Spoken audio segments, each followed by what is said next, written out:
Yes, I should introduce myself. I am Dr. T.P. Singh, medical officer at State Medical College, Muradabad. I have done SCPH and SCPH Plus from ICHM.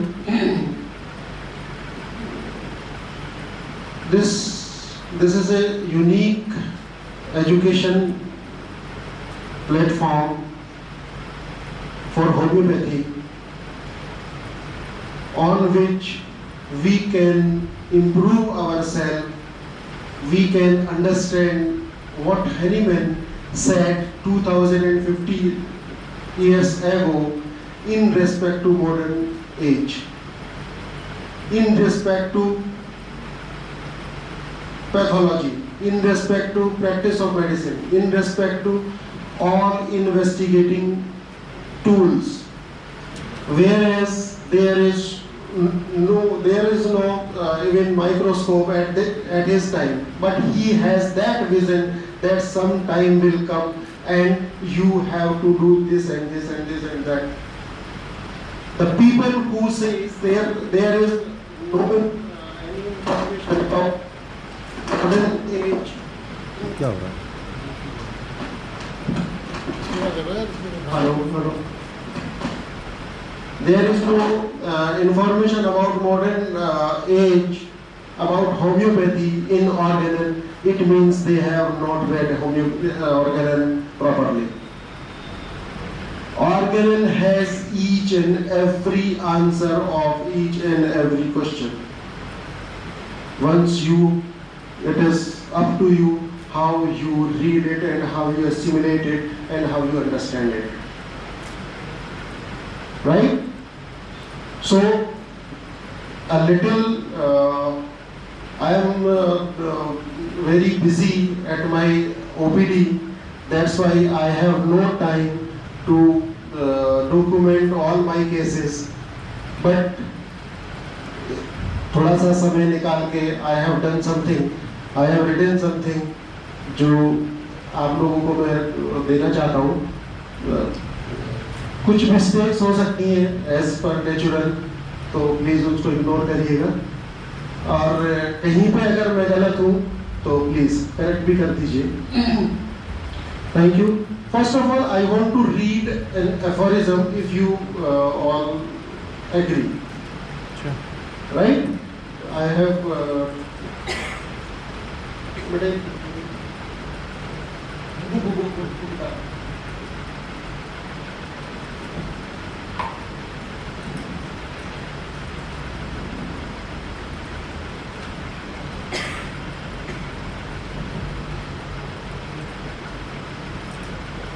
This is Organon of Medicine.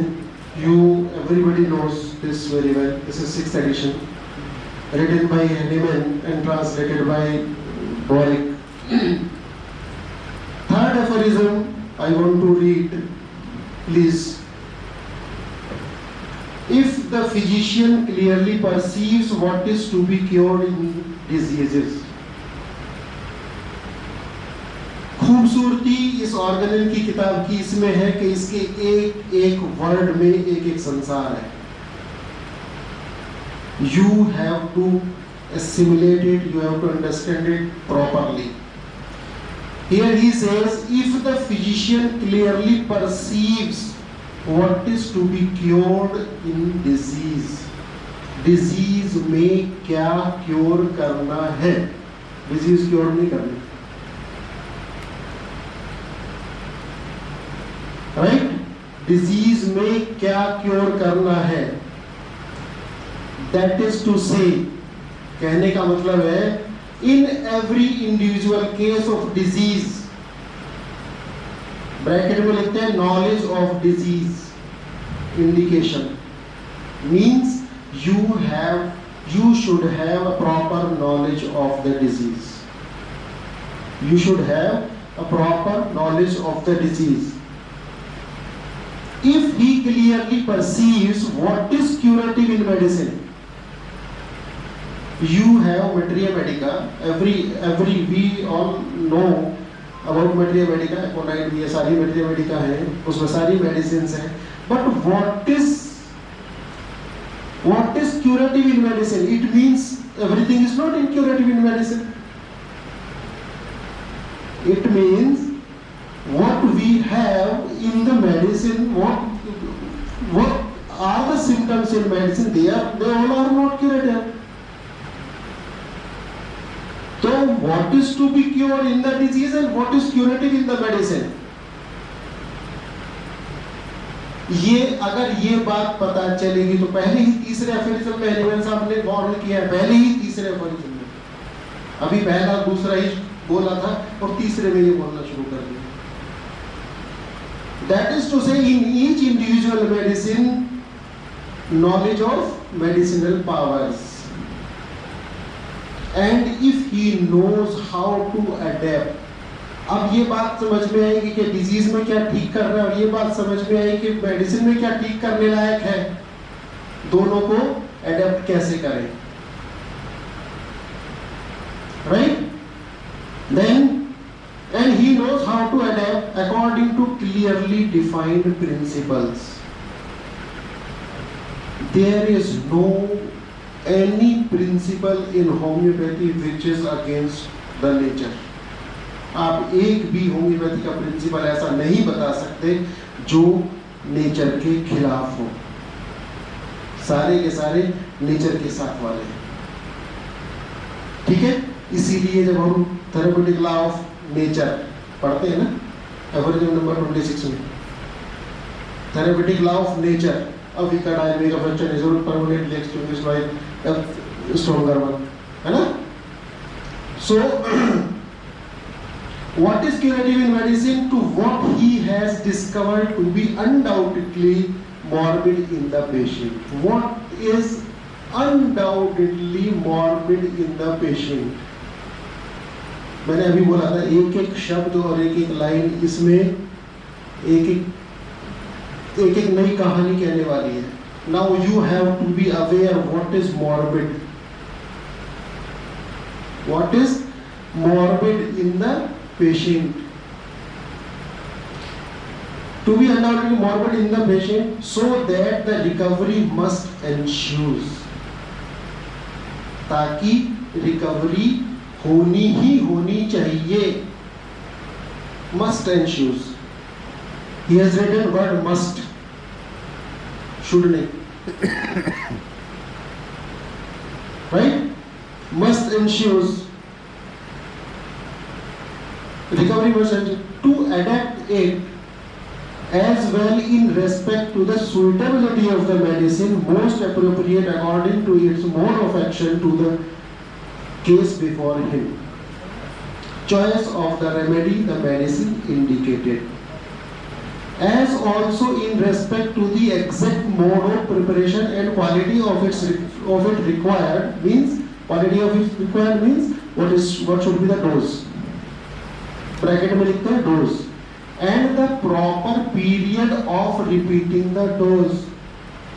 कब हमें उस dose को repeat करना है. ऐसे नहीं कि वो जैसे एलोपैथी में शुरू होता है, क्योंकि उसका एक्शन ड्यूरेशन ऑफ एक्शन इतना है, उसके बाद में दूसरी डोज की जरूरत होगी. मगर हमारे में अब जब हम मेडिसिन देते हैं तो ऐसा नहीं है कि सुबह दोपहर शाम आप दे दो, दिन में 2 बार दे दो, 4 बार दे दो. Until unless you are not aware of the morbid state of the patient. एक पेशेंट को आप सुबह शाम दोगे उखड़ के बैठ जाएगा, एक को आपने इतनी सुबह दोपहर शाम खिला दो, उसको कुछ भी नहीं हो रहा है. तो you have to understand what is the susceptibility of the patient, right? Every individual case is a new case. लिखते हैं पहली लाइन में, every individual case is a new case. आप किसी का रूल नहीं बना सकते. एक आदमी को अभी एक डोज देते हैं तो उससे वो पूरा केस पार हो जाता है, एक को कुछ दिन बाद रिपीट करनी पड़ती है, कुछ दिन बाद रिपीट करनी पड़ती है. तो what is the patient in front of you? You should know about this. How is its diet and regimen, how it is habited, how he is behaving, कैसा सोशो इकोनॉमिक कैसा उसका कल्चर है. जैसे भी सर बता रहे थे कि आजकल की जो रहन सहन का, खान पीन का जो के साथ जो प्रॉब्लम्स हैं वो भी इसमें आती है। मीन्स कि what is the morbid state of the patient, any state which can cause fatal to its life, it is morbid, right? So finally he knows the obstacle to recovery in each case and is aware how to remove them. आपके case में obstacle, उसके case में ठीक होने में obstacle क्या है, उसको कैसे रिमूव आपको करना है, ठीक है? So that the restoration may be permanent. Restoration may be permanent. Then he understands how to treat judiciously and rationally, and he is a true practitioner of healing art. This is the third definition, right? So Hahnemann was so keen and so observant that उसको पता था कि कल को क्या होने वाला है और क्या क्या होम्योपैथी के साथ क्या क्या होने वाला है, वो जानते थे इस बात को। इसीलिए उन्होंने इस ऑर्गेनेट, छोटी सी ऑर्गेनेट में पूरा इतिहास लिख के रखा है। कौन क्या करता है, कौन क्या करेगा, कौन कैसे करेगा, कौन सा एज आने वाला है, कौन सा अब युग आने वाला है, वो उनको सब पता था। He was known about each and everything, right? So one thing, this was 3, और मेरे पूरे लेक्चर से एक चीज और जुड़ी हुई है, उसको भी मैं जरूर पढ़ना चाहूंगा इस एफोरिज्म के साथ में, तो प्लीज थोड़ा सा समय उसको भी समझें। This is aphorism number 11। Aphorism number 11 is this, जो कि अभी 3 में उन्होंने बात की कि what is to be cure disease, morbid phenomena क्या है, ठीक है? ये हम अगर समझ लें तो शायद हमारा रास्ता, जो काम है, वो थोड़ा सा आसान हो जाने वाला है।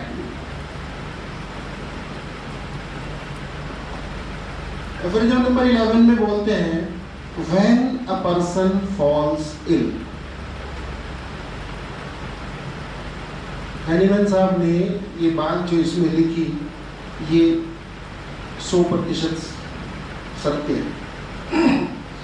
When a person falls ill, it is only this spiritual self-acting vital force. It is only this spiritual self-acting, bracket में लिखा automatic, vital force everywhere present in his organism.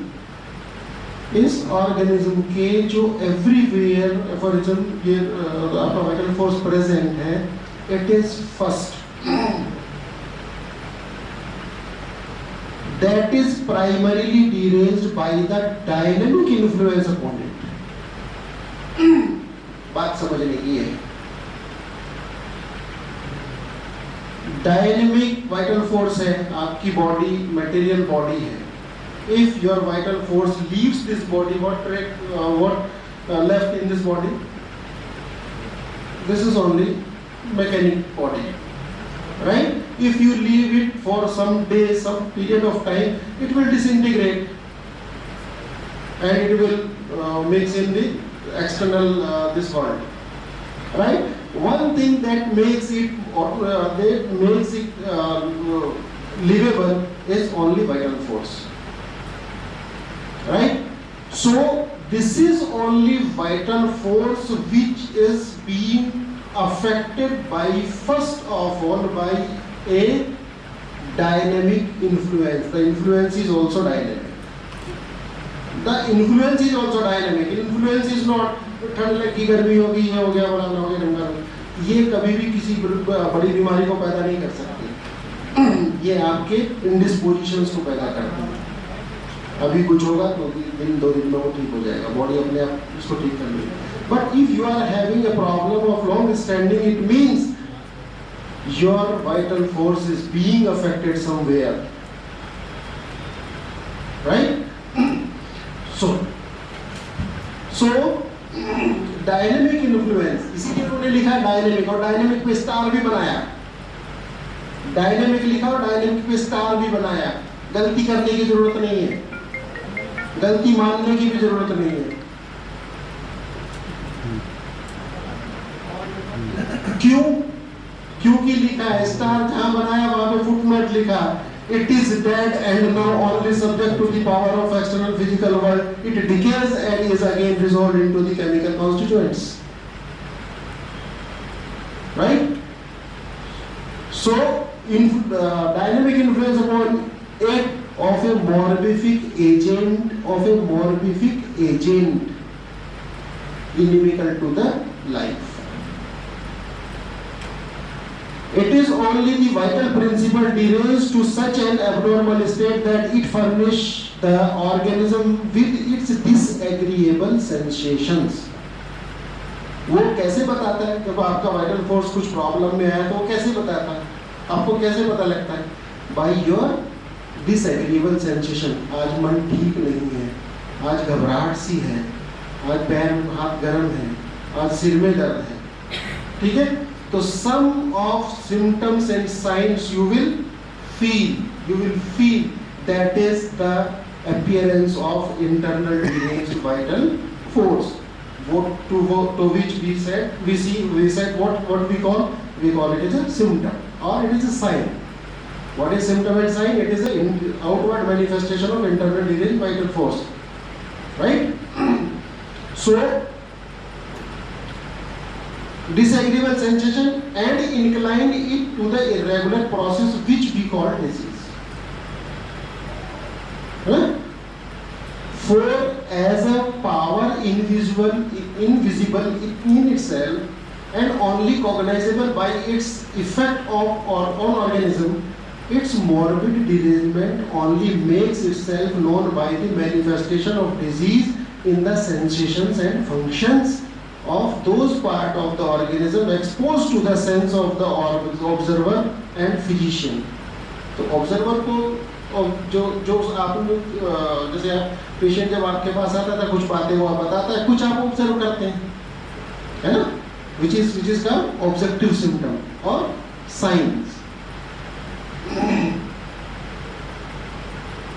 That is by morbid symptom and in no other way it can make itself known. और इसके अलावा कोई दूसरा तरीका नहीं है जिससे ये अपने आप को आपको बता सके भाई मैं बीमार हूँ. कोई भी आदमी बीमार है तो कैसे बताएगा? चेहरा लटका होगा, आंखें लाल होगी, कुछ होगा, या रो रहा होगा, या पेट में दर्द है ये बोल रहा होगा, या कुछ भी स्ट्रेस हो रहा होगा उसको. तो these are the outward manifestation of internal deranged vital force. Right? It means it is only vital force which becomes ill first. If एक चीज और भी है, अभी लोग कहते हैं कि अभी बिल्डिंग गिर गई, मैं कहीं जा रहा था एक्सीडेंट हो गया, ये तो एक्सीडेंट था, ये तो एक्सीडेंट था. तो ये एक्सीडेंट आप ही के साथ क्यों हुआ? जब आपकी गाड़ी निकल गई तब पेड़ गिरा. आपकी गाड़ी जब पेड़ के पास ही थी तभी क्यों नहीं पेड़ गिरा था? It means it indicates your harmony. If एक saying है, if you are in a perfect harmony, a rabid dog will not bite you. अगर आप हार्मनी में हैं तो पागल कुत्ता भी आपको नहीं काटेगा. It means your vital force is being disturbed earlier before some time, right? कुछ जैसे और हम लोग सब पढ़ते हैं ना इन डिस्पोजिशंस और डिस्पोजिशन जो पढ़ते हैं, डिस्पोजिशन टू डिजीजेस पढ़ते हैं ना. किसी आदमी को फ्रैक्चर होते हैं, किसी को बहुत फ्रैक्चर होते हैं. वो कहता है मैंने जब देखा ये भी टांग टूटी, ये भी टूटी, यहाँ भी हो गया था फ्रैक्चर, वहाँ भी हो गया था फ्रैक्चर. तो मेडिसिन है ना हमारे पास सिम्टम भी है. Disposition to get injury prone to. क्यों लिखा है ऐसे? नहीं होता था मेडिसिन में, क्यों आता है ऐसे? इट मीन्स इसका ये डिस्पोजिशन है. Disposition to take diarrhoea, disposition to get tuberculosis. इसको तो जी कई बार ट्यूबरकुलोसिस, कई बार एटीडी हो गया तो ट्यूबरकुलोसिस होती रहती है। इसको तो डायरिया बचपन से डायरिया, जब तो देखो डायरिया होता रहता है। Predisposition to diarrhoea, it means something is there ना, तभी तो उसने आज तक ये सम मियाज वाज देयर, जिसने आज तक ये ऐसा बना रखा है इसको, and that has not been cure. So what? तो इसका मतलब सीधा सीधा ये हो गया कि इसलिए हमें अब जब भी हम मेडिसिन की बात करें या क्योर की बात करें तो हमें कम से कम उस लेवल पे जाना पड़ेगा, क्योंकि कारक जहां है जब तक वहां हिट नहीं करोगे तो ठीक तो होना नहीं, आप पैलिएट करते रहोगे। यही एक वजह है जो मेटाबॉलिक डिसऑर्डर्स, जितने भी मेटाबॉलिक डिसऑर्डर्स हैं वो ठीक नहीं होते होम्योपैथों से, चाहे तो डायबिटीज हो, ब्लड प्रेशर हो, हाइपरटेंशन, और तुम्हारी ये बस हाँ ये दवाएं खाते रहो। या एलोपैथी को छोड़ो, एलोपैथी में एक भी मेटाबॉलिक डिसऑर्डर ठीक नहीं होता, बस वो आप मैनेज करते रहिए। थायराइड है तो आप अगर हाइपोथायराइडिज्म है आप थायरोक्सिन खाते रहिए लाइलाज।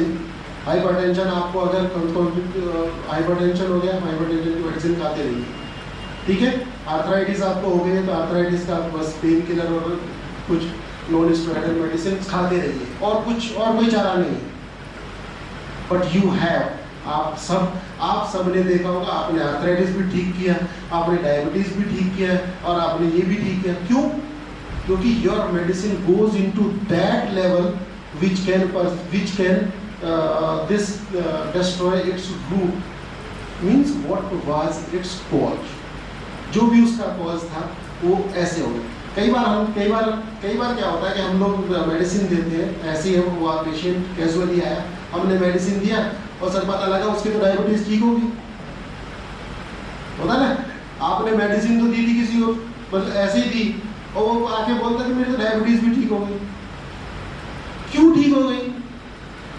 कोई ऐसा तो है नहीं कि तू ही जादू, डॉक्टर जादू करता है, या तू तेरा ये तो भाग्य इतना तेज था कि वो डॉक्टर साहब के पास जाके ठीक हो गया। इट मीन्स समहाउ हमें उसकी उस समय पे कोई कॉन्स्टिट्यूशनल मेडिसिन ऐसी उसके पास पहुंच गई जिसमें उसका वो हिटिंग हो गया। But it can not be in regular basis, ये रेगुलर बेसिस पे तो नहीं हो सकता। तो रेगुलर बेसिस पे हमें वही करना पड़ेगा बार बार जो उसके साथ हो गया, जो उसके साथ कैजुअली हो गया, हमें वो बार बार करना पड़ेगा, तब हम उस रिजल्ट को देखेंगे ना, राइट। सो थोड़ा सा समय मैंने इसीलिए इसको लिया कि थोड़ा सा आगे चले। तो I tribute to our great master doctor Samuel Hahnemann. Next please. He is my guru, our guru, Dr. Purfulla Vijayakar sir. So tribute to him. What I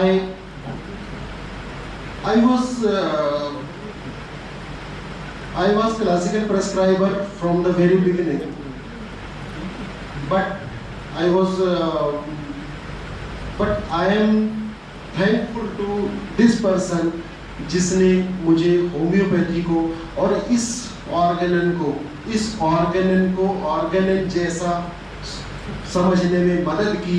वो यही मेरे गुरु हैं, जिनकी वजह से मैं ऑर्गेनन को इतना समझ पाया हूँ कि जिस लेवल पे ऑर्गेनन को मुझे समझना चाहिए था।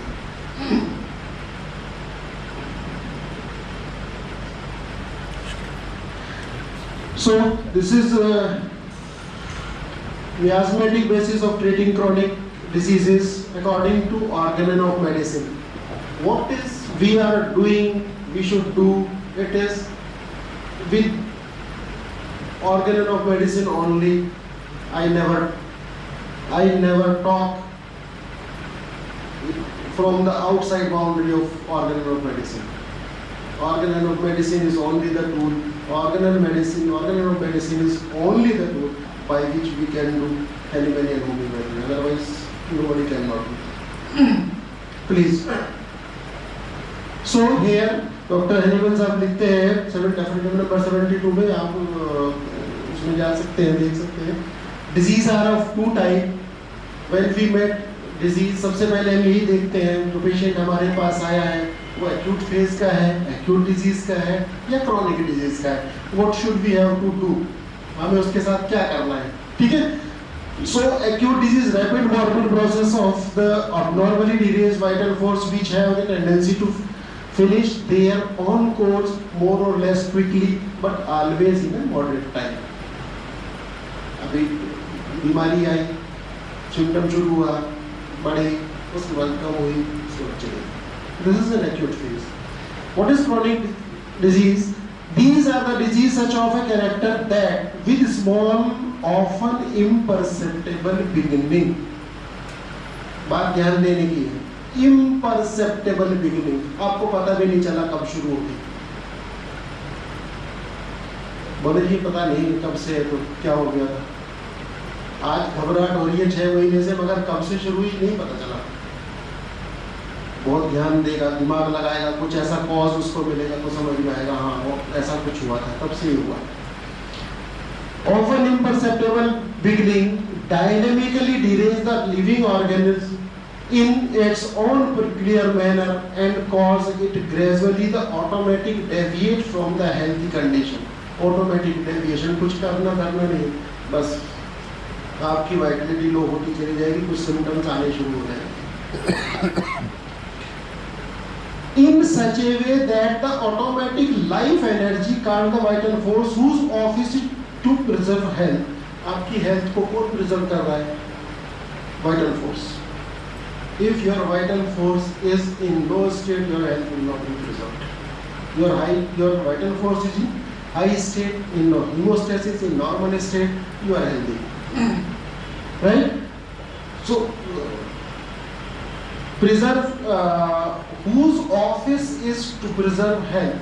Anyone sir has written this office to, उसका जिसका दफ्तर, मतलब जिसका काम ही है ना, office to preserve health.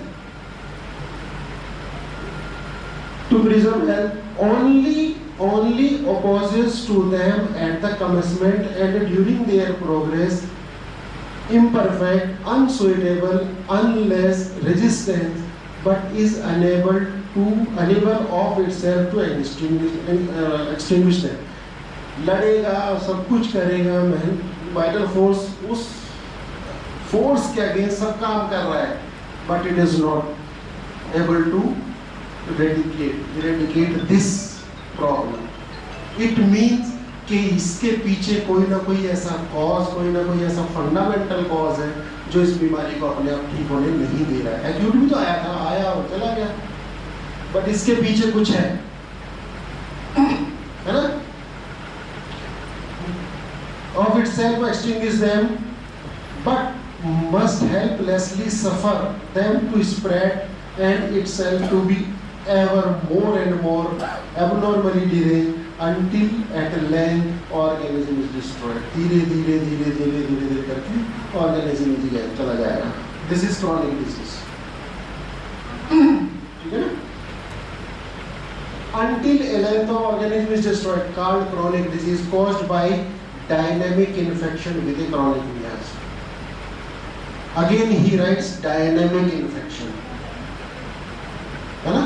तो मटेरियल, तो हमारे यहाँ जो मटेरियल कॉज पे जो डिपेंड करके जो मटेरियल पैथोलॉजी बनाते थे, तो उसके लिए उसको बोलते थे मटेरियल पिकेंस, जिसमें कॉज बताया जाता था कि ये मटेरियल कॉज है, but we homeopath do not follow this material pickens. Hahnemann साहब, मुझे एफिलिएशन नंबर याद नहीं आ रहा है, उसमें लिखा है कि इस वक्त ने बड़े शरीर में रहने वाले विद्यमान इस वाइटल फोर्स को, दुनिया की ऐसी कोई ताकत नहीं है मटेरियल जो इसको सालों साल बीमार रख सके। जैसे ठंड लग गई या कुछ जो एक्सटर्नल जो है, इसको कभी सालों साल बीमार नहीं रख सकती बीमारी, ठीक है। वो उसके पीछे जरूर कोई ना कोई ऐसा कोई वो है, कोई ऐसा मियाज है जिसने उसकी वाइटलिटी को लो डाउन कर रखा है, और वो every time he gets infection and he flares. ठीक है, पैसे भी इजी में ही है, पैसे संभाल लेना। So now what is this?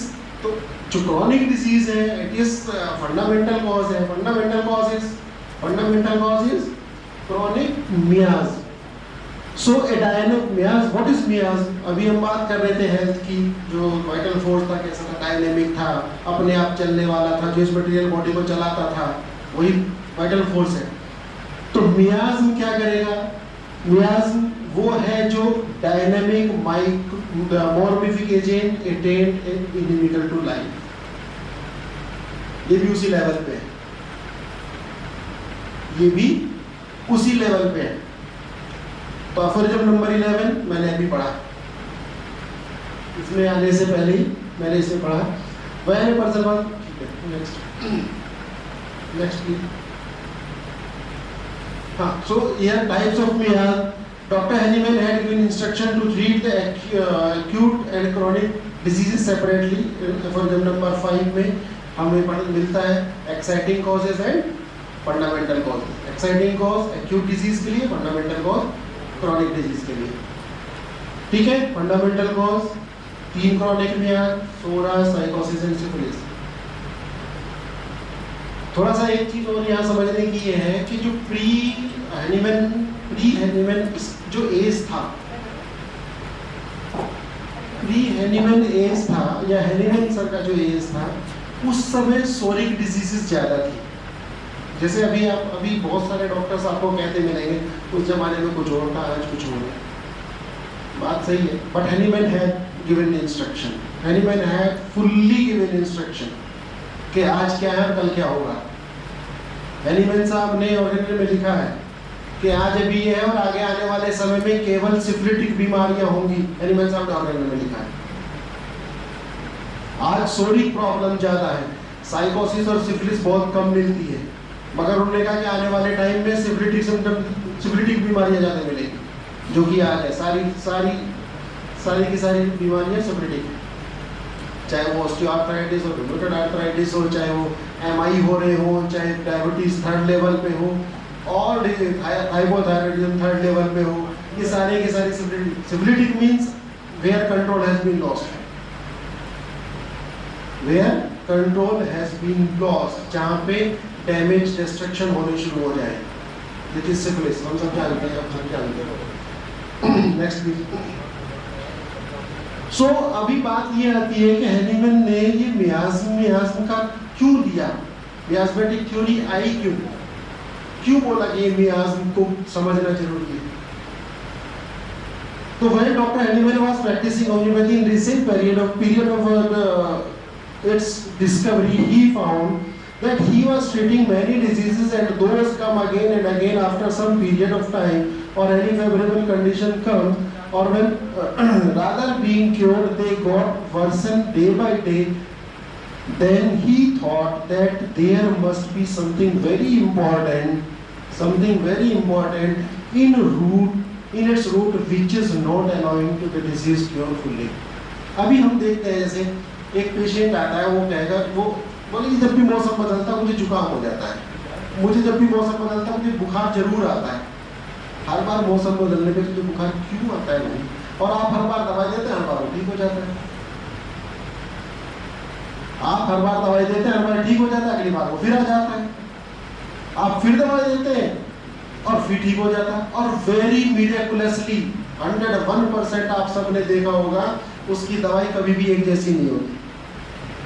अभी आज पिछली बार दी थी, इसको आर्सेनिक दी थी, बिल्कुल आप ठीक हो गया था, इस बार दे रहे आर्सेनिक में एटेनम तक दे दी, कुछ भी नहीं हो, क्योंकि that had changed history, because it is not governing with this acute it has been governed by chronic miasm, that is सोरा और साइकोसिस और सिफिलिस। तो वो बार बार इसीलिए आ रहा है क्योंकि उसे उसकी वो वाला कॉज, उस वाले कॉज पे वो जहां से लेके आ रहा है इस बीमारी को, उस वाले कॉज पे हिटिंग नहीं हुई। अगर उस वाले कॉज को हिट कर ले, हम उस वाले कॉज को कंसीडर कर ले, तो नहीं आएगा। मैनी टाइम कभी कभी ऐसा होता है कि आप बोले साहब फलाने डॉक्टर साहब ने एक बार हमें जुकाम बहुत होता था, उन्होंने दवाई दी, उसके बाद से आज तक नहीं। तो वहां उनको उसको उसकी कोई ना कोई कॉन्स्टिट्यूशनल मेडिसिन ऐसी मिल गई जिसने उसका मियाज भी कवर कर दिया। मगर एवरी पेशेंट डज नॉट से दिस। अगर सारे ऐसे कह देते तो फिर हमें जरूरत नहीं पड़ती इस मियाज की। ठीक है, तो after so many years of experience and diligent work of he reached to the conclusion that and published a valuable book, Chronic Disease. The Chronic Disease Dr. Hahnemann ने एक book publish की थी 1828 में. In this book, he guides us to cure the chronic diseases.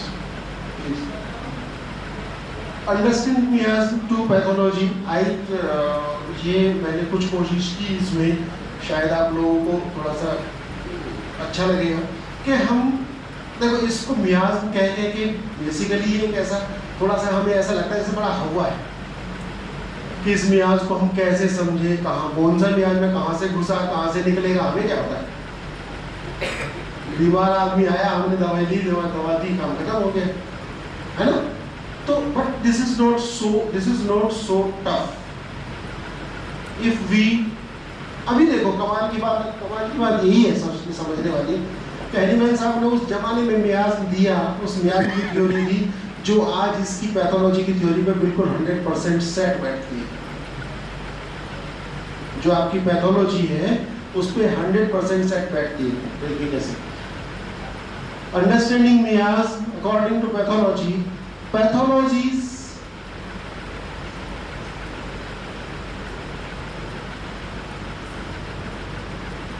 इसके पहले और बाद में, फिर बाद में और बाद नहीं आगे हाँ देखो वन पे हम और पर ये यहाँ से ना। तो to understand the miasm we should understand the cellular injury and defence. Cellular injury and defence, हमारी बॉडी जो है ये एवरी टाइम इतने सारे चेंजेस आपकी बॉडी आपके एटमॉस्फेयर में हो रहे हैं, उन सब को रिसीव करती है और उन सब से अफेक्ट होती है और उन सबको एनालाइज करके डिफेंस लेती है, जिसमें से हजारों लाखों इंफॉर्मेशंस का हमें पता भी नहीं चलता। कब एटमॉस्फेरिक प्रेशर घटा, कब बढ़ा, कब आप यहाँ से वहाँ गए, कब आप कहीं से कहीं गए, कितने चेंजेस एवरी सेकेंड इस एटमॉस्फेयर में हो रहे हैं एंड यू डोंट नोटिस। आप नोटिस क्या करते हो? अभी ठंड से बाहर गए तो नोटिस करते हो, या अभी धूप से छाया में आ गए तो नोटिस करते हो, है ना। तो ये इसमें पैथोलॉजी में अगर आप जाए तो सेल इंजरी में पहले ही चैप्टर है सेल इंजरी एंड डिफेंस, तो वहाँ से मैंने थोड़ा सा ये इसको सोच के उठाया है। इफ तो फर्स्ट वाला है इसमें, if the injury to the cell is like, जो उसमें पैथोलॉजी में आप पढ़ेंगे primary defence, cellular injury and primary defence. तो cellular injury and primary defence में क्या है? If the injury to the cell is like that cell can defend against the stimulus by altering physiology. Only physiological alteration cell make in first defense response. पहला जो defence response होता है उसमें cell में क्या होता है, थोड़ी सी स्वेलिंग हो जाएगी, या उस जगह पे ल्यूकोसाइट्स या फैगोसाइट सेल्स ज़्यादा आ जाएंगी, कुछ ना कुछ ऐसे हो जाएगा। कोई ना कोई ऐसे रेस्पॉन्स है, फिजियोलॉजिकल रेस्पॉन्स, वहाँ पे हीट बढ़ जाएगी, जो इन्फ्लेमेशन के साइन है, मतलब जो कैरर, रूबर, डॉलर, पेन आ जाएगा, है ना। तो दिस इज ऑल फिजियोलॉजी। तो against that stimulus by altering physiology only, by increasing amount of protoplasm, sending more phagocyte to the cell site of infection. So this is called primary defense or physiological defense. और इतने से काम बन गया, हो गया, ठीक है ना। अभी जब आपको ठंड लगती है तो आप क्या करते हो? What do you do? आप सिकुड़ने लग जाते हो, सरफेस एरिया बॉडी का कम कर लेते हो। सरफेस एरिया बॉडी का कम हुआ नहीं तो आपका हीट ऑफ एक्सपेंशन कम हो गया, तो आप कम हो जाते हो।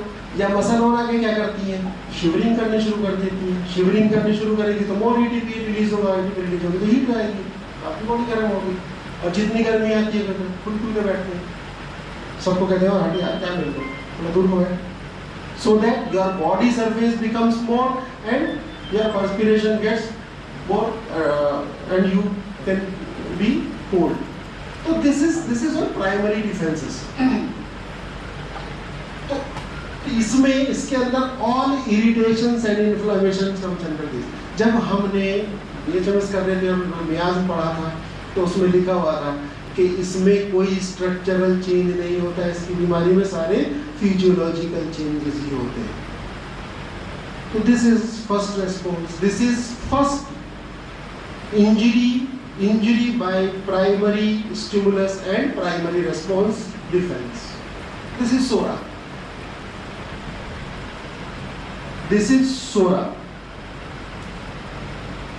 डन, बात सही है। Second is if the injury to the cell is that type which cannot meet out by primary defense. अब उसने सेल का साइज भी बढ़ा, सेल को प्रोटोकॉल भी बढ़ा लिया, वहाँ पे ल्यूकोसाइट फैगोसाइटिक सेल्स भी बढ़ा लिए, सब कुछ बढ़ा लिया, even then it is not meeting out. तो क्या करेगा कि बार बार रेस्पॉन्स आएगा, बार बार घर पे कोई आपके बार बार कूद के आ जाता है दीवार से, आप क्या करते हो, दीवार को ऊंची कर दोगे, मोटी कर दोगे, कांच लगा दोगे, कुछ कर दोगे। Means you are making cementing, you are doing something extra efforts. Okay, तो if the injury to the cell type which cannot meet out by primary defense, then cell take the secondary defense by thickening of the cell by proliferation, accumulation, mitosis, increasing the number of cells. That is called secondary constructive defense, and this is psychosis. What we call psychosis is accumulation, proliferation, मस्से हो गए, गांठ बन गई, ये हो गया, ये क्या है, secondary defense. And each and every symptom in your body is defense. This is not a disease. This is defense. This is the product of disease, by which body is getting hemostasis. एक मस्सा निकलता है चेहरे पे, उसे आप खुरच दो या जो जला देते हैं उसे चूल्हे से या किसी से, 50 निकल आते हैं। उसने बॉडी में हीमोस्टेसिस बनाई हुई थी, उस पे उसका कुछ गड़बड़ था, आपके अंदर कोई साइकोटिक डिस्टर्बेंस है जिसको बॉडी ने इससे सेट कर रखा है, and you remove it and it will, तो फिर और ज्यादा, ठीक है ना।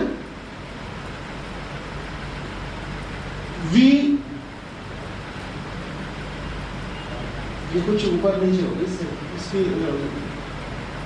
हाँ, पैथोलॉजी पॉलिप पॉट, तो these are the psychotic conditions, है ना।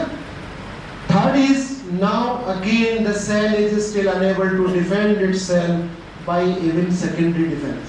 अभी क्या, इसने फुला भी लिया, सब कुछ कर लिया, सेल क्यूटिकल भी बढ़ा ली, पॉलिप्स भी बना लिए, मगर अभी भी काम नहीं चलता उसका, जो रेस्पॉन्स जो है, जो स्टिमुलस है वो अभी भी गड़बड़ कर रहा है।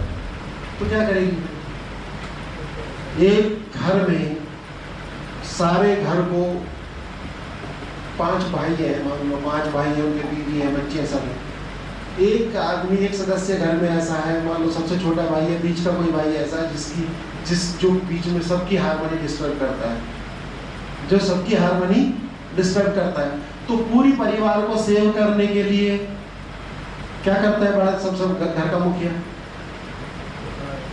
उसको बाहर करते हैं। यही हमारी बॉडी रेस्पॉन्सिबिलिटी है। तो जो जिस सेल में जिसमें उसने सारे काम करके देख लिए, प्राइमरी डिफेंस भी कर लिया, सेकेंडरी भी कर लिया, but it is not meeting out, तो वो क्या करता है, ओके रिमूव दिस, तो वहां से वो डिस्ट्रक्शन कर देता है। तो डिस्ट्रक्शन करेगा तो इधर अल्सर बनाएगा, और क्या बनाएगा, फिस्टुला बनाएगा, अल्सर बनाएगा, है, या सेल को डिस्ट्रॉय कर देगा। तो now to defense cell decides to destroy by sacrificing itself to save the whole body.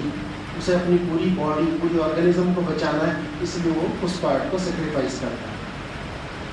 ठीक है? As we see in destructive pathology like ulcers, gangrene, necrosis, etc.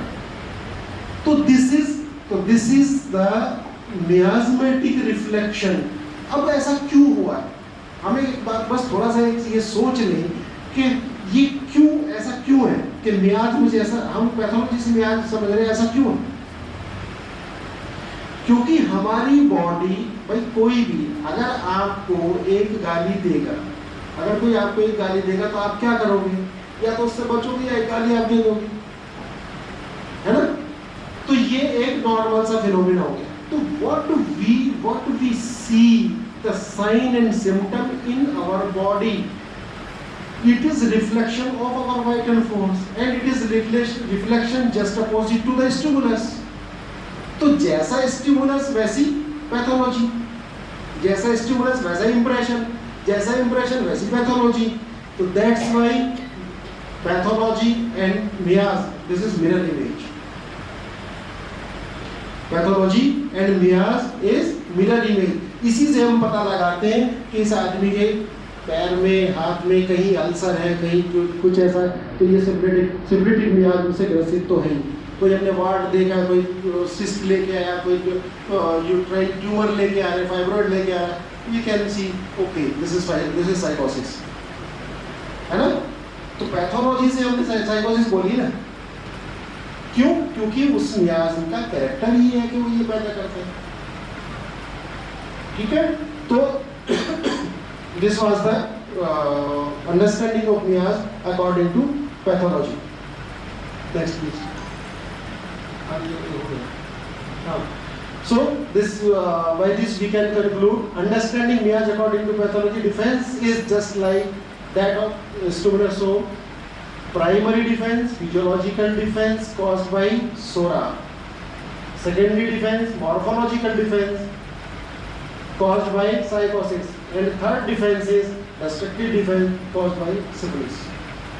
So as the changes occur in the body at the same are in mirror mind और psyche. हाँ, अभी अब इसमें एक हम और ले सकते हैं, बिल्कुल ऐसे ही जैसे ये अभी हमने बॉडी लेवल पे किया, तो बॉडी लेवल से ही हम माइंड लेवल पे भी जा सकते हैं। तो हम जब ऑर्गेनल पढ़ते थे तो उसमें कुछ थे symptom, mental symptom of psora, mental symptom of sycosis, mental symptom of syphilis पढ़ते थे ना उसमें। हाँ, तो वो बिल्कुल वही है। तो मेंटल सिम्टम ऑफ सोरा क्या थे? सेंसिटिविटी, सारी सेंसिटिविटीज मेंटल सोरा है। सोरा बेसिकली फर्स्ट डिफेंस है। फर्स्ट डिफेंस का मतलब every individual born with a need. हर इस धरती पे अगर कोई कुछ आया, कोई पैदा हुआ है तो वो इस नीड लेके पैदा हुआ है, और वो जब उसकी नीड और उसकी सेंसिटिविटी फुलफिल नहीं होती तब उसमें प्रॉब्लम्स आनी शुरू होती हैं। जैसे अगर किसी आदमी को हम देखते हैं, किसी आदमी को, एक आदमी है उसको फास्फोरस को क्या चाहिए? फास्फोरस को अफेक्शन चाहिए, लव चाहिए, अफेक्शन। जब अफेक्शन नहीं मिलेगा तो फास्फोरस कट जाएगा, तो फास्फोरस नहीं रहेगा। एक तरफ हम कहते हैं कि फास्फोरस में अफेक्शन, अफेक्शनेट। अभी उसमें सिफिलिस में जाके देखो ना, वही अफेक्शनेट फास्फोरस क्या बन जाता है? Estrange from the family, indifference to the family member, indifference to the loved one, ये सब बन जाता है फास्फोरस। तो अगर हमारे पास सिफिलिटिक पैथोलॉजी लेके आ रहा है कोई पेशेंट, तो we should consider syphilitic mind only. अगर वहां पे हम साइकोटिक और सोरिक माइंड लेके चलेंगे तो कुछ नहीं होने वाला, पैलिएशन हो गया। बात समझ? अभी हम तो पहले हम जब वेटरनरी मेडिकल पढ़ते थे, इसमें लाइक सॉल्ट भी है, लाइक स्वीट भी है, इसमें गुस्सा भी है, इसमें प्यार भी है, ये इरिटेबल भी है, ये सैड भी है। अबे क्या है मसला? वेटरनरी मेडिकल पढ़ते थे ना शुरू में, कि आज समझ में आया कि क्यों है इसमें। ये कितनी बड़ी डिस्कवरी है इस हनीमैन साहब की, कि इन्होंने इस चीज को डिस्कवर कर दिया कि ये नेचुरल है जो आपके साथ हो रहा है। अभी मैं आपको एक एग्जांपल बताता हूँ। अभी आप प्लेटिना की प्रूविंग करते हैं, प्लेटिना के सिम्टम है आपके पास ना सारे। प्लेटिना की प्रूविंग में आए वो सिम्टम कहाँ से आए? प्लेटिना में जितने सिम्टम लिखे हैं मैथमेटिका में वो कहाँ से आए? प्रूविंग से। प्रूविंग किस पे हुई? हेल्दी ह्यूमन बीइंग पे। तो अगर मैं हेल्दी ह्यूमन बीइंग हूँ और मैं प्रूव कर रहा हूँ, प्लेटिना को प्रूव कर रहा हूँ, तो I am giving symptom of Platina not mine. तो वो सिम्टम प्लेटिना का, इट मींस प्लेटिना जो सॉलिड दिखने वाला है उसमें भी सुपीरियरिटी कॉम्प्लेक्स है। जो सॉलिड दिखने वाला प्लेटिनम है उसमें सुपीरियरिटी कॉम्प्लेक्स है, मगर वो सुपीरियरिटी कॉम्प्लेक्स कब दिखता है? जब उसे आप डायनेमिक लेवल पे ले आओ। आप डायनेमिक लेवल पे थे ना, आपने प्रूव की ना, तो वो प्लेटिना, वो सैंड, वो साइलिशिया, वो सारे के सारे डायनेमिक लेवल पे आप जैसे आप है वैसे हो। बस समझ में आई मैं क्या कहना चाह रहा हूं?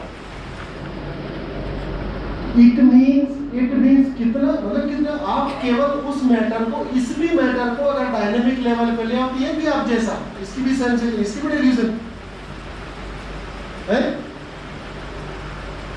इसकी भी डिल्यूजन यू आर। तो प्लेटिना जैसे प्लेटिना को जैसे डायनेमिक लेवल पे कर दो वैसे कहते हैं तुम लोग क्या हो पापा ऐसे तो चलो है। everything looks smaller is platina. Everything looks smaller is platina. Delusion grandeur वही सबसे बड़ी, that is platina. और ये आदमी ने नहीं, ये आदमी का सिम्टम नहीं था, ये जो प्रूव किया था ये प्लेटिनम का सिम्टम, राइट? Next please. इस चीज को अभी एक और अफोरिज्म से हम वेरीफाई कर सकते हैं। ये फुटनोट नंबर 9 है एफोरिज्म नंबर 16 का। 16 एफोरिज्म नंबर 16 है, उसका फुटनोट नंबर 9। फुटनोट नंबर 9 क्या बोलता है? देखो धनीवंत साहब ने क्या लिखा है? Most severe diseases may be produced by sufficient disturbance of vital force through the imagination. Through the imagination. क्यों? ऐसा क्यों बोला?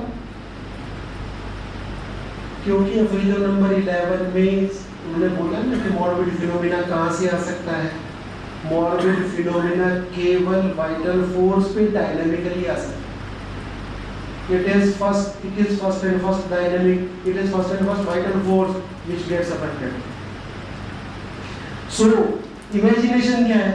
And so also cured by the same means. What is imagination? Imagine, kalpana, kalpanik. It is not right. It is kalpanik. Means imagine किया, उसने imagine किया, उसके साथ ऐसा हुआ नहीं, उसने इमेजिन किया। लोग मुझे तो, ये मेरी माँ जो है ना, ये खाली उसको बड़े वाले छोटे वाले को प्यार करती है, मुझे नहीं करती। ये मेरी माँ छोटे वाले को ही प्यार करती है, मुझे नहीं करती। जबकि माँ से पूछो तो माँ के पास माँ ऐसे नहीं बोलती, माँ कहती नहीं मेरे लिए तो सभी प्यार है। बट उसका ये डिल्यूजन है, उसका ये इमेजिनेशन, ये उसका ओन थॉट है कि I am not being loved so much as the second one. तो delusion, he is not being loved, उसका सिम्टम है ना कि माँ का। And you see our medicines are full of delusions. जब तक पढ़े, जब तक विजयकर सर को नहीं सुना, तब तक यही सोचते थे कि डिल्यूजन और डिलीरियम लेते कहाँ हैं, ये डिल्यूजन और डिलीरियम का यूज कहाँ है? माइंड चैप्टर में देखो डिल्यूजन, हजारों डिल्यूजन भरे पड़े हैं। Delusion short, delusion hard, delusion back, delusion thick, delusion thin, what not. You think a delusion, it is there in the repertory. This is the cause of disease. This is actually cause of the disease. मैं बूढ़ा हो गया, मेरी job नहीं रही, अब मैं किस काम का हूं? जब हुआ अब मैं किस काम का, मीन्स सेल्फ डिवेल्यूएशन हो गया, आदमी का खुद का डिवेल्यूएशन हो गया, खुद का इतना डेलिवेशन हो गया, तो सबसे ज्यादा हड्डियों की प्रॉब्लम तभी शुरू होती है। हड्डी बेस ना, तो डिवेल्यूएशन जब भी होगा तो चार चीजें जाती हैं, muscle, veins, glands and bones. ये स्ट्रक्चर है जो बनाता है, जब भी डिवेल्यूएशन में आएगा पेशेंट यहां जाएगा। और इतने बढ़िया देखो, कितने बढ़िया गांव में हमारे जो सब लोग गांव के से ताल्लुक रखते होंगे, तो सब कहते हैं ना कि भाई इसका तो घर का बड़ा, जो इसका घर का बड़ा चला गया, सारी जिम्मेदारी इसके कंधों पे है।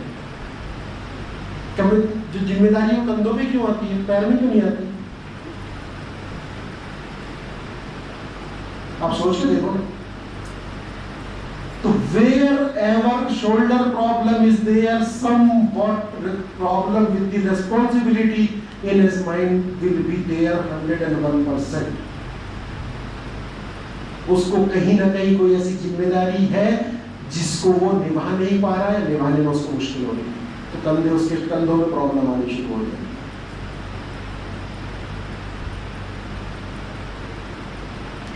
है ना? अब जितने भी लगा लो आप, कुछ भी, सिर की पगड़ी अगर किसी ने, गाँव में पगड़ी अगर किसी ने रख दी तो उसका जीना मतलब ऐसा था कि खत्म ही है खेल। तो जब इज्जत चली जाती है तो क्या होगा, पैरालिसिस हो जाता है, हेल्पलेसनेस। जब भी आप हेल्पलेस होंगे तो आप निडाल हो जाओगे। जब भी आप एंगर में होंगे, आप की मसल्स टाइट हो जाएंगी। क्यों ऐसा सब क्यों हो रहा है? तो wherever you find a tightness of muscles in pathology, it means patient is angry. Patient is angry. Mild constitution को टाइट हो ही नहीं सकता। माइल्ड कॉन्स्टिट्यूशन टाइट होगा कभी?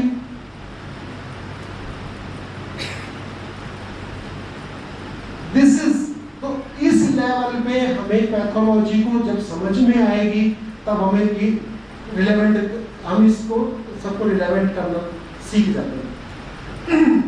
अभी आप एक पेशेंट मेरे पास आया अभी कुछ दिन पहले, तो वो बच्चा अभी एक दिन पहले बिल्कुल दौड़ रहा था, तो उन्होंने बताया कि सुबह से ये चल नहीं रहा है, रात तक दौड़ रहा था, ठीक से है, तो सुबह तक क्यों नहीं, सुबह से ऐसा क्या हो गया? तो खैर मैं बहुत शॉर्ट में उसको बता देता हूँ कि हुआ क्या था। बेसिकली कि वो उसकी मदर कल डे बिफोर झूलने गए थे, जाइंट व्हील पे वो बच्चे को, उसकी माँ बैठी थी, बच्चा नहीं बैठा था, एंड जब वो झूला ऊपर गया, माँ ऊपर गई, तो वो चीख निकल गई, उसको चीख, and after that he start limping. घर आए, सोए, सुबह से चलना बंद। क्यों बंद हो गया भाई?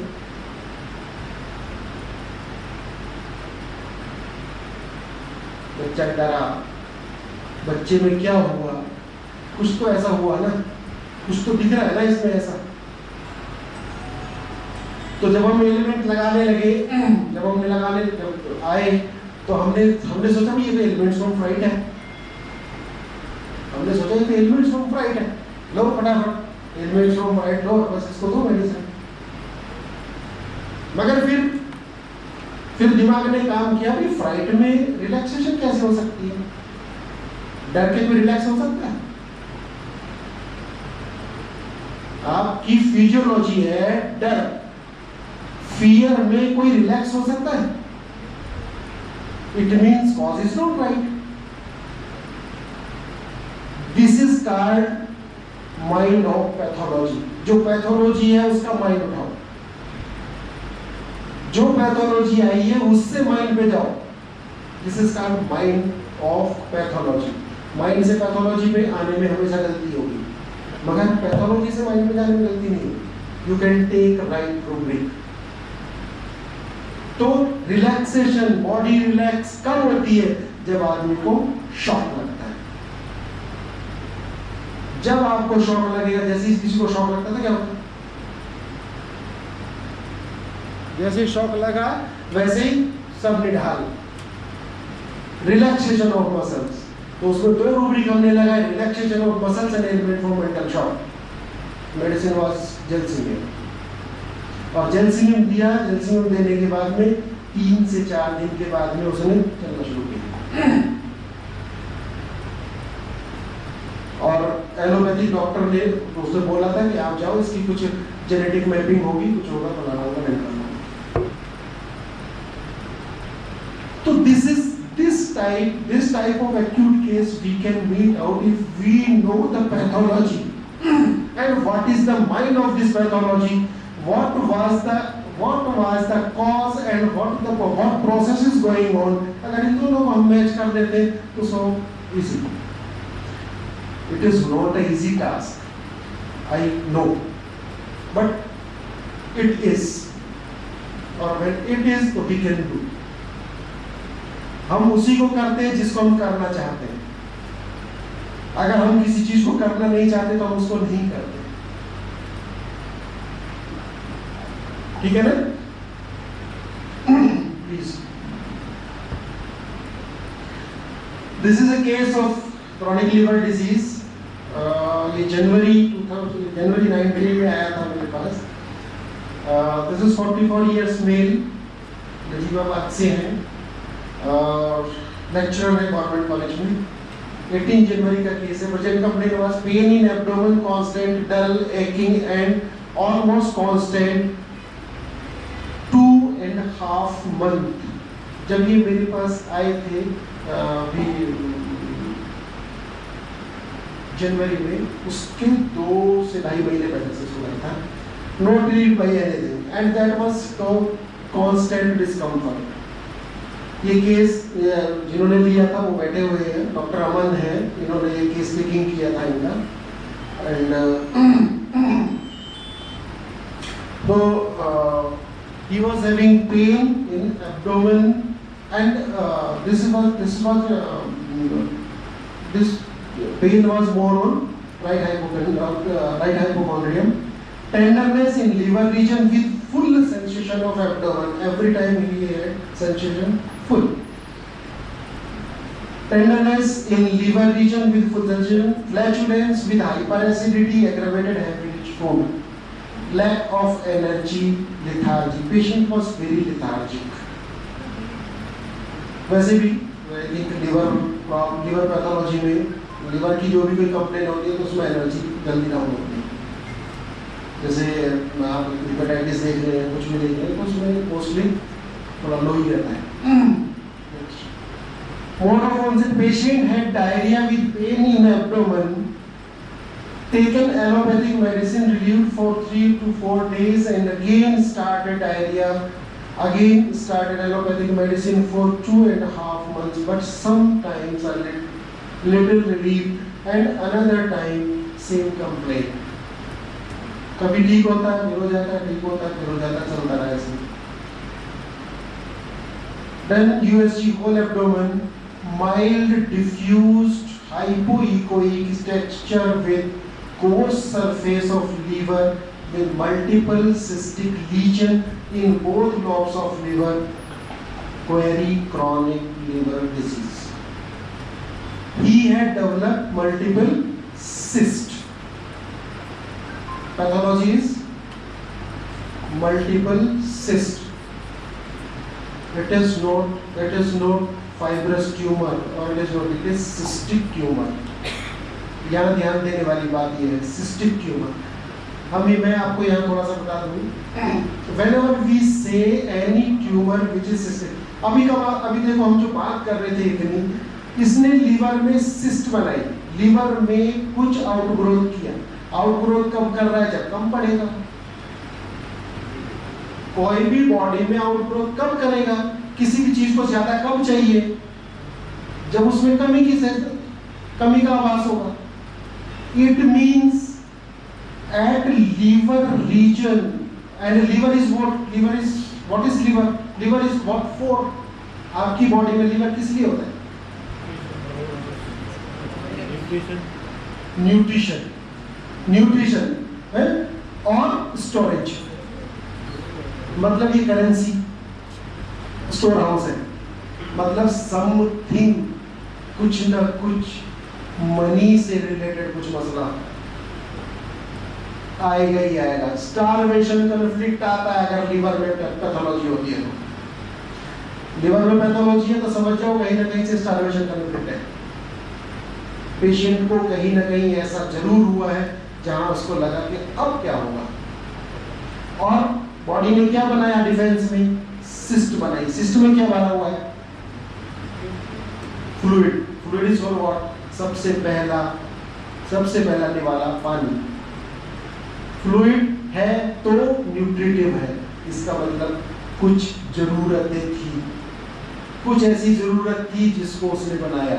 अगर कहीं भी मसल में ट्यूमर होता है, muscle is for what, muscle is always for support, तो सपोर्ट में कहीं कमी होगी तो मसल में ट्यूमर आएगा।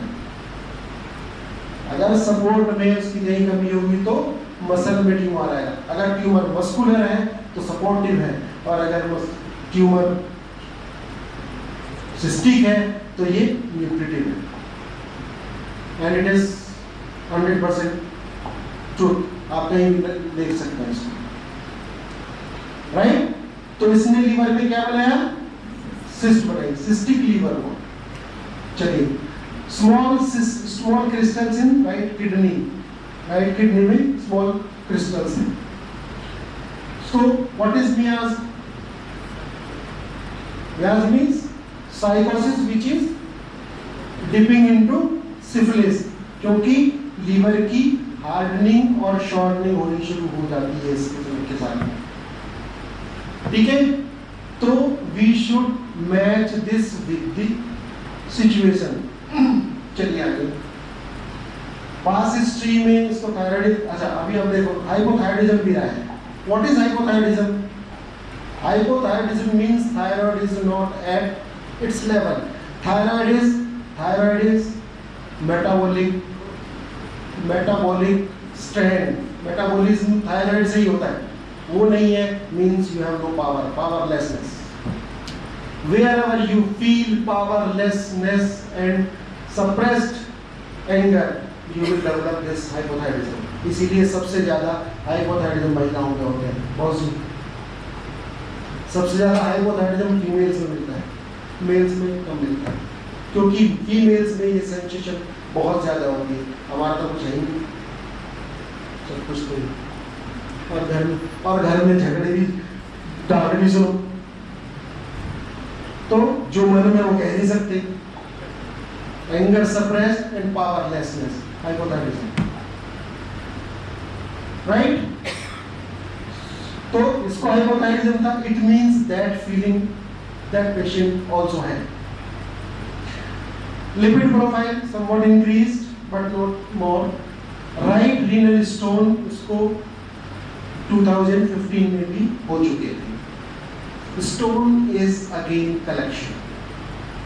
The patient is feeling somewhat lacking, that's why it is collecting. Collect कौन करता है? Stone collection है ना? कैल्शियम ऑक्सलेट्स का collection हो गया। अरे सब बाहर निकाले, तू क्यों कलेक्ट कर रहा भाई?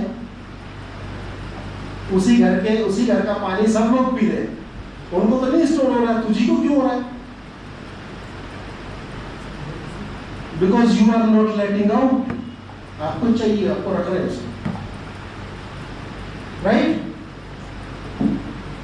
Personal history, alcohol, sometime occasionally, married 2005. Family history, father died in 2005 by MI. इनके फादर को MI हुआ था, इनके फादर को मायोकार्डियल इंफार्क्शन हुआ, उसमें इसके फादर की डेथ हो गई। मदर हाइपोथायराइडिज्म मदर को है, हाइपरटेंशन है, रूमेटॉइड आर्थराइटिस है, सिस्टर 1 मैरिड, उसको कुछ नहीं है। नेक्स्ट, फिजिकल जनरल्स में एपेटाइट लो, नॉन वेजिटेरियन है, thirst moderate, stool constipated, mostly पेट साफ नहीं होता, thermal hot, perspiration profuse, sleep always breaks due to anxiety, why has to make house. इसकी एंजाइटी क्या थी? इसकी एंजाइटी थी रात में कभी कभी नींद खुल जाती थी कि मुझे घर बनाना है, मुझे घर बनाना है।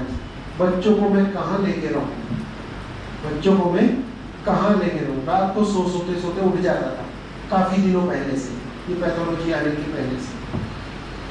Dreams of father which has died. इसको ड्रीम्स ऑफ फादर क्यों आते हैं? Support, protection. Father was support, father was his protection, and that has been when वो चली गई तो अब इसको वही सपने इसलिए हैं। Mind and psychology, timid, mild, anxious about money matters, anxious about money matters. How shall I do all the things? ये सारे काम मैं अकेला कैसे करूं? ये बड़ा आदमी है, कोई 44 ईयर का बच्चा नहीं, बट फादर चले गए तो ये गया। मतलब it means he was an dependent personality, he was dependent, उसको अपना स्टैंड नहीं था।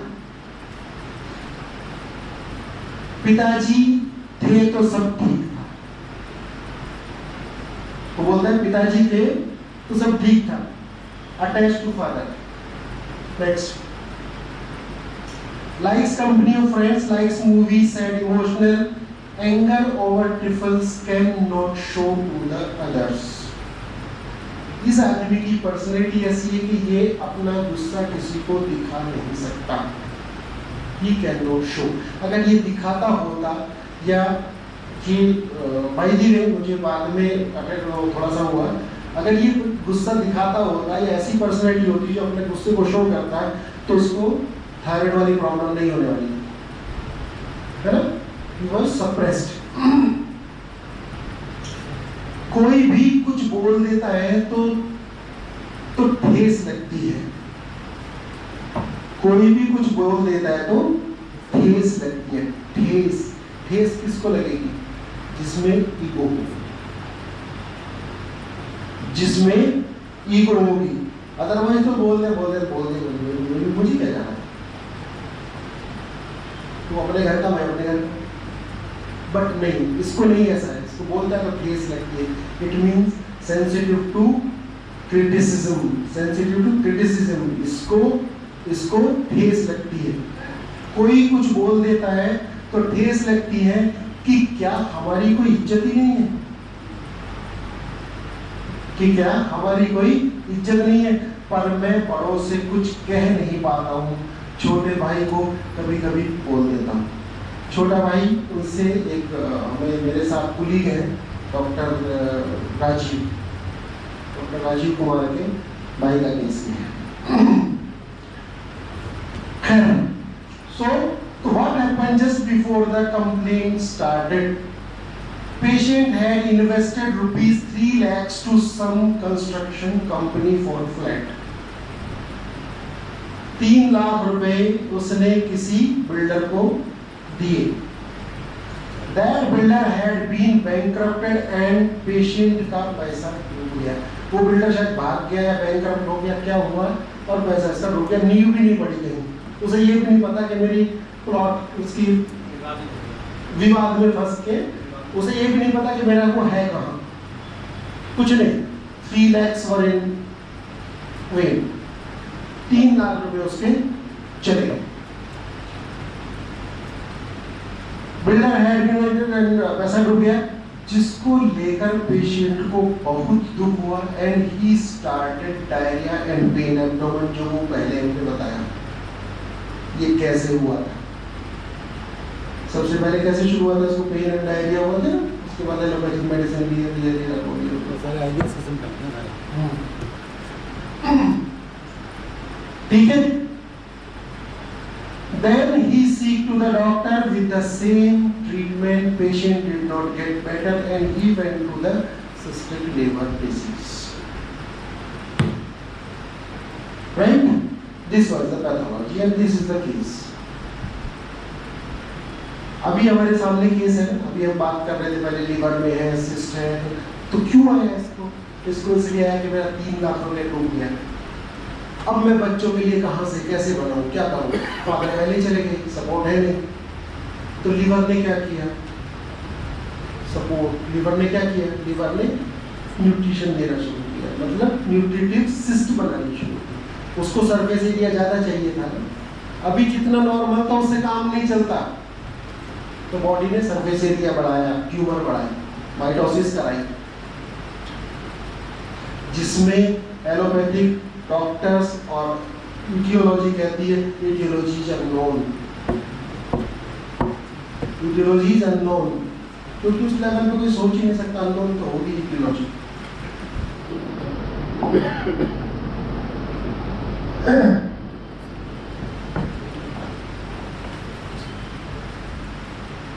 ना? So next, patient feels that life ज्यादा लंबी नहीं होगी, लाइफ ज्यादा लंबी नहीं होगी, ये क्या है, ये फियर है, ये फियर से आगे का है, उसको कन्विक्शन हो गया,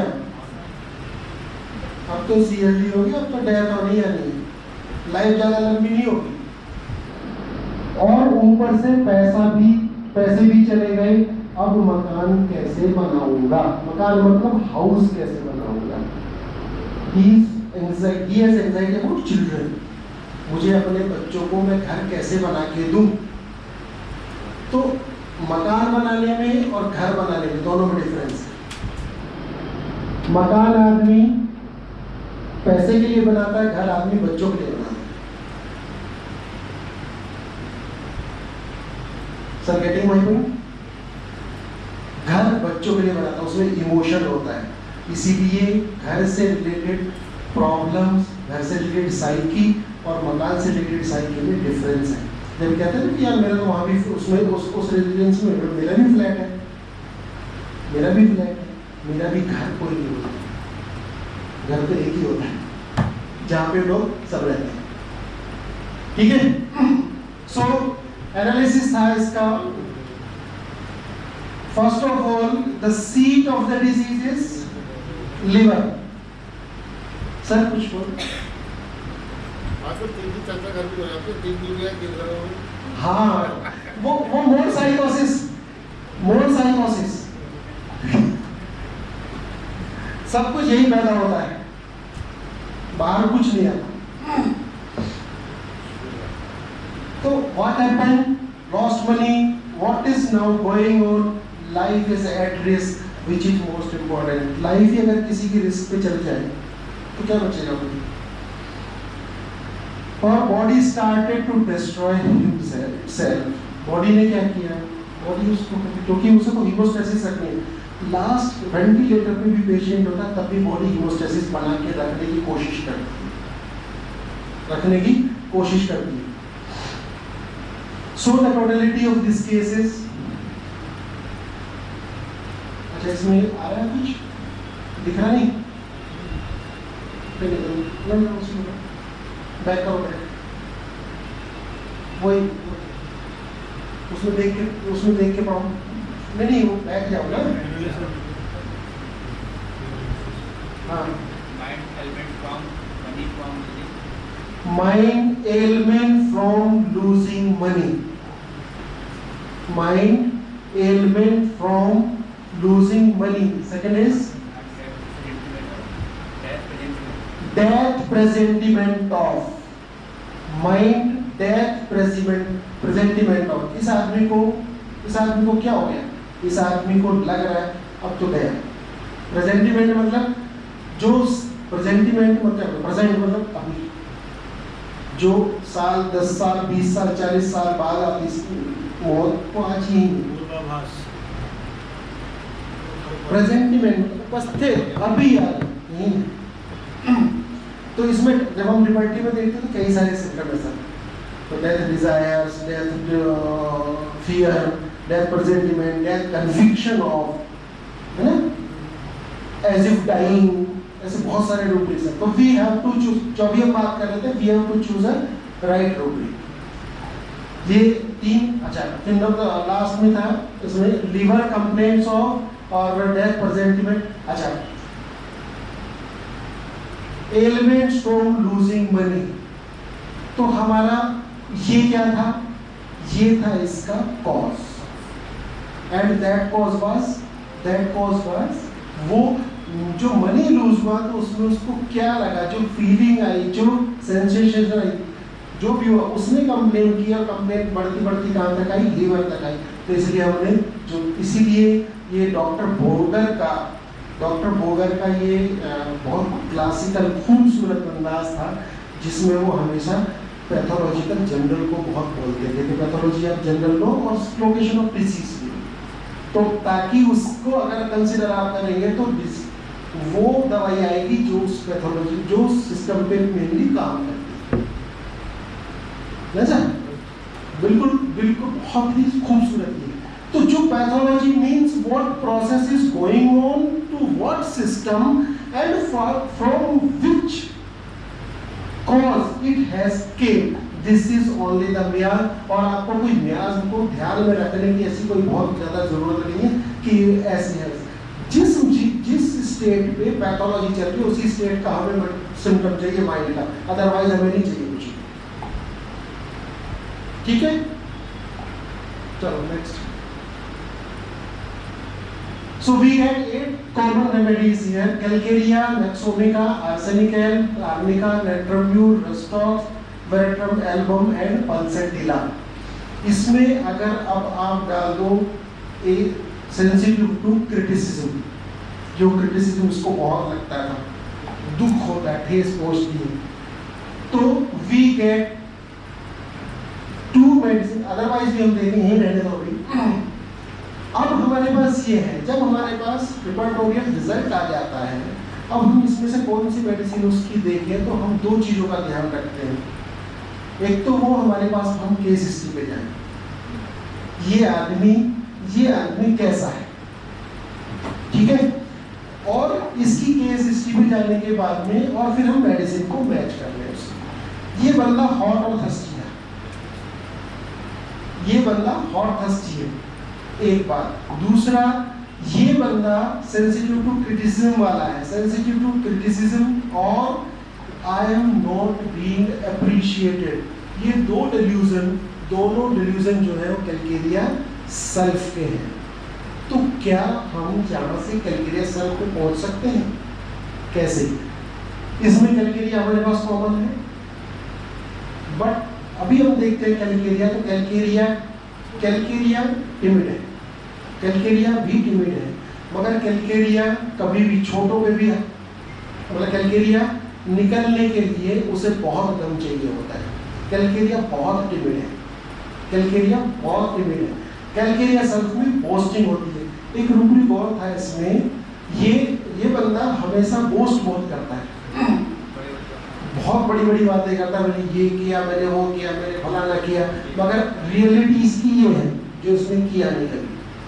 और सेंसिटिव टू क्रिटिसिज्म लगाया, तो हम इसकी फाइनल मेडिसिन पे हम पहुंचे कैलकेरिया बेस की हॉट रेमेडी जो बोस्टर हो और जिसको सेंसिटिव टू क्रिटिसिज्म हो। और तो कौन सी मेडिसिन बनती है? Calcarea sulph, right. तो we have given calcarea sulph 200 medicine prescribe by calcarea sulph 200 1 dose. Why? Because we need a remedy which needs support but egoistic, family oriented, that is calcaria. But hot and egoistic calcaria who is boisterous, that absorb misfortune imagine। एक rubric ये है, ये मैंने उसमें लगाया नहीं क्योंकि इसमें अकेली कैलकेरिया सेल्फ है। ये आदमी क्या था? ये absorb misfortune, मेरा तो सब वो तो सब 3 लाख रुपए चले गए, अब क्या होगा? बाप भी चले गए, 3 लाख भी चले गए, क्या अब क्या करना? तो कुछ भी नहीं हो सकता। मीन्स रूब्रिक इज हमारे पास एक रूब्रिक है एब्जॉर्ब मिसफॉर्चून इमेजिंग। ऐसा तो है नहीं जिसका बाप चला गया तो उसका सब कुछ चला गया, ऐसा होता है कभी? मगर ये उसकी इमेजिनेशन है। उस बंदे की इमेजिनेशन ऐसी इंपॉर्टेंट है उस बंदे के लिए। इसमें अकेली मेडिसिन कैलकेरिया सल्फ है रिक्वायर्ड नहीं। खैर, तो Calcarea sulph 200 single dose was given and